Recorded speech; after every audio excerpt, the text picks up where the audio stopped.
ఇవాళ ఎవడైతే నా మీద వీడియో తీసిండో వాడు పోయి ఇవాళ ఆ తీర్మానం మలయ స్టూడియోలో కూర్చొని మరి అతను చేపించినాడు అనుకోవాలా ఎవరు చేపించిన అనుకోవాలా నేను అందుకోసం దీన్ని చట్టపరంగా ఇవాళ ఒక దళితుడు ఒక మాదిగ వ్యక్తి రాష్ట్ర ప్రభుత్వంలో ఉండడం ఇష్టం లేదా? బీసీలు అంటారు, ఎస్సీలు అంటారు, ఎస్టీలు అంటారు, సామాజిక న్యాయం ఎక్కడ పోయినా సామాజిక న్యాయం ఇదేనా? బ్లాక్ మెయిల్ రాజకీయాల సామాజిక న్యాయం ఇదేనా? ఇది కాదు కదా. సమాజం ఏమనుకోవాలి? దమ్ముంటే తుంగతుర్తి గడ్డ మీదకి రా, తుంగతుర్తి గడ్డ మీదకి వచ్చి ఇవాళ నేను చేసింది నాకు చెప్పాలి. లేకపోతే దీని చట్టపరంగా నేను తప్పకుండా నేను చర్య తీసుకోవడానికి ప్రభుత్వాన్ని విజ్ఞప్తి చేస్తాను.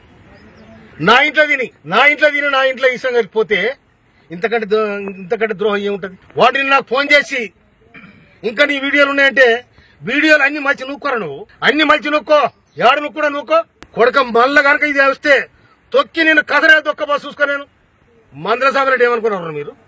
నేను మా కార్యకర్తలు దలుచుకుంటే న్యాయం కోసం తుంగతుర్తి పోరుగడ్డ కొట్టని గడ్డ. కానీ మమ్మల్ని బ్లాక్ మెయిల్ చేసి మమ్మల్ని చీటింగ్ చేసి నా ఇంటికి వచ్చి నా దగ్గర తిని నాకు వీడియో తీపిస్తారా మీరు?